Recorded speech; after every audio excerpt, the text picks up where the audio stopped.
High Spot Podcast here at WrestlePro Rahway, New Jersey. We're here with the man, Colby Covington. Thank you so much for coming on. Oh, thanks for having me, guys. All right, so you are, of course, the number 3 ranked welterweight in the UFC. So you have come here to WrestlePro because you have somewhat of a challenge here tonight. Can you talk a little bit about that? Yeah, I've issued a challenge to the current UFC Welterweight champion and #1 fighter in the world, Tyron Woodley. You know, he's been sitting on the sidelines gossiping in Hollywood, ass-kissing all these stars in Hollywood. I'm out here in the UFC, I'm ass-kicking. So, you know, tonight's the challenge to the champ. You know, I'm the next contender in line, and I'm coming to get my belt tonight.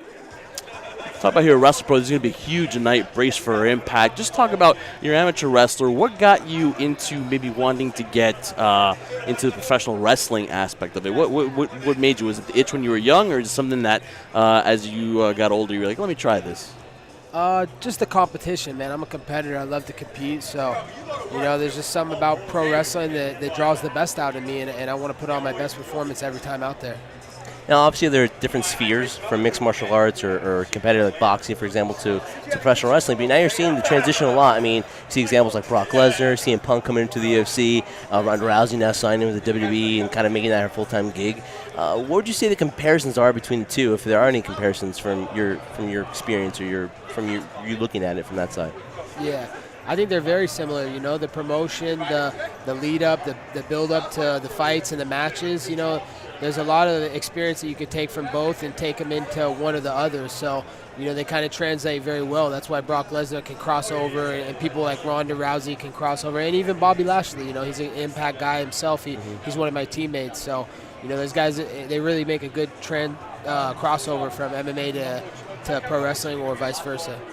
What are your thoughts on Ronda Rousey joining WWE full-time? That's something that when we heard it full-time gig, we were like, whoa, that's a big investment, a commitment. What are your thoughts? My thoughts are it's good for the sport, but my thoughts are also she marked out so hard in her first interview in the pro wrestling. Like, come on, don't fuck it up for all the fighters, the MMA guys, man. We need you to be who you really are, you know, that heel, you know, the bad guy. I'm a bad guy, so I'm always going to be that person, you know, if you – you know, so I hope she doesn't ruin it for all the MMA fighters. When it comes to, you know, we were talking about Ronda Rousey making that transition and kind of marking out her first interview.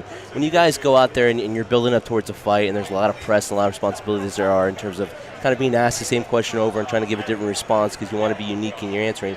So when it comes to that press, do you think it's an easier transition because you're so used to it that to go onto the microphone and step in the middle of that ring with a stick and start talking, does that come natural? Or do you think it's still a little bit scary from a fighter's perspective to jump into professional wrestling?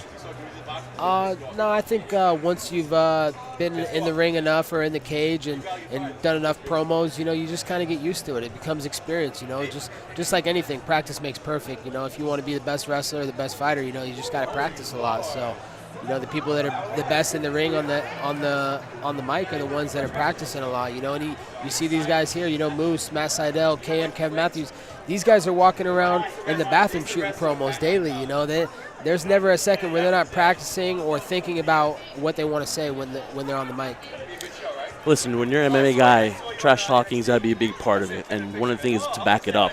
Growing up or now, who currently do you see? Because if you look at MMA and pro wrestling, a lot of MMA guys maybe won't admit it, but they look at the pro wrestlers and they see the good guys on the mic and they're like, yeah, I'm going to take a little bit of that. Chael Sonnen's the first one to do that. Chael, Conor McGregor. Who do you emulate or try to take a little bit out of something to be like, hey, I can use this when I call someone out, or tonight maybe that I'm going to call this guy out? Who do you use?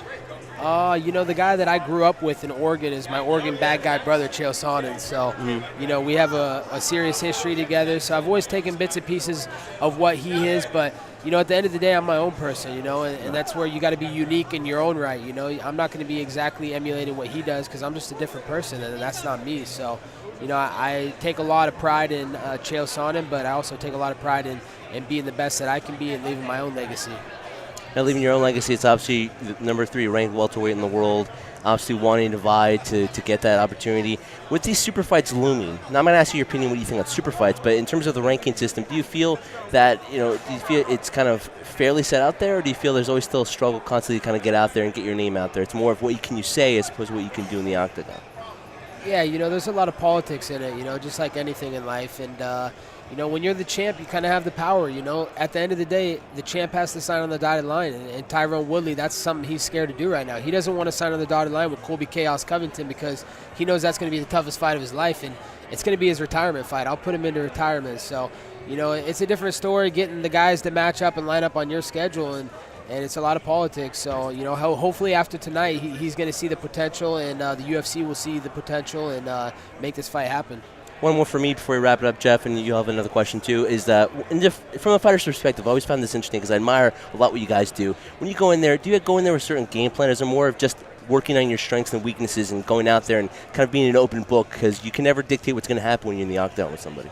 Yeah, exactly. That's why, I don't really think about strategies. I don't watch film. I don't want to see what he's doing. I'm just going to worry about what I'm going to do. So, when you get in there, you can say, yeah, I'm going to do this strategy, but as soon as you get hit or as soon as he defends a takedown. It changes. It changes. Everything is going. So, it's like chess in there. You need to be able to react to a certain move. If he does a certain move, then you need to do another move to counteract that. So, it's not a lot of thinking in there. It's more reacting, and that reacting comes from hours and hundreds of hours of training and game planning and strategies. But, when you're in that octagon, there's no thinking. It's reacting. Yeah, everybody has a plan until they get punched in the face, basically, right?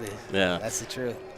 2017 was a great year for American Top Team, not only in UFC and MMA, but also as far as Impact Wrestling. What does 2018 hold for you guys in Impact, as well as just in the outlook? I know Tyron Woodley is on the horizon. Hopefully, keep our fingers crossed. We want to see that. Let's make it happen, Dana. Yes. Let's do that. What's on the horizon for 2018 in Colby Covington? It's going to be a big year, 2018. I've been saying this since the beginning, man, that I will be the champion this year. And, I'm going to be a dual champion. I'm going to cross over into professional wrestling, take an Impact title, take a WWE title. So, it's a big and bright year for me, for American Top Team. Can't wait. Dan Lambert, all the people at American Top Team. But I can tell you this will be the year of chaos. This is my year.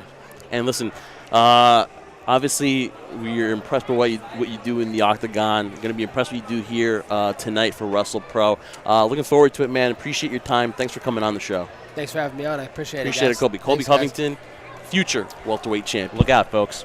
Oh, Tyrone, sorry, man.